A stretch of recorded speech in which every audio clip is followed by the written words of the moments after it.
This is a little health and safety moment. Perhaps the biggest concern that I have for your welfare in this woodland environment is what I like to call standing deadwood. There are a lot of dead trees which are completely and utterly rotten, but they're still standing up.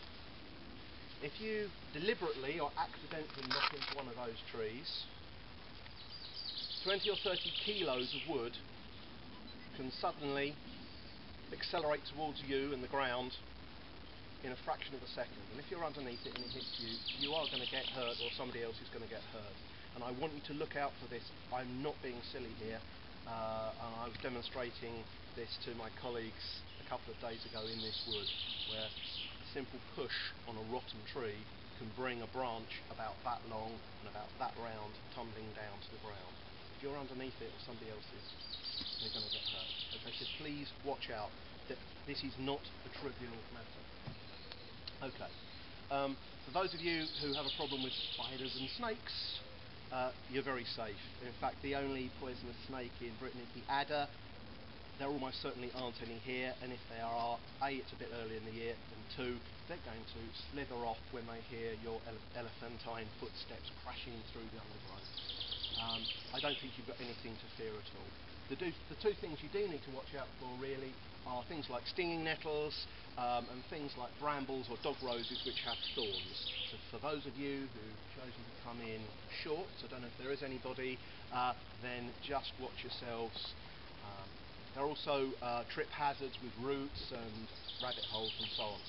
Now look, I'm holding a soil auger, and most of you will get to use a soil auger today. Here it is, and it's pretty safe. Now one of the problems with the soil auger is if you suddenly turn around, you can catch somebody in the face with this nasty sharp part here, and again that could potentially be quite nasty. Same with the vegetation quadrats that some of you are holding. But actually the thing I really want you to pay attention to is how you use this soil auger, and it's the lifting of it after you've screwed it into the ground. So you're going to put it into the ground, you're going to screw it into the ground to take soil samples and to describe the soils. When you lift it, I don't want you to use your backs like that. I want you to use your legs, bend your legs, and either use your shoulder or pull it up like this. Legs for lifting, not backs. And the reason I say that is that you can injure your back by pulling a soil auger out of the ground without really knowing it, but a couple of days later it could go really bad. I mean a dislocated disc in your back. And if you're doing sports, or even if you're not, that is something I'm sure you want to avoid. So all the demonstrators are going to be pretty hot on this. When you're drilling into the ground, lift the soil auger with your legs, not your back. Okay. One.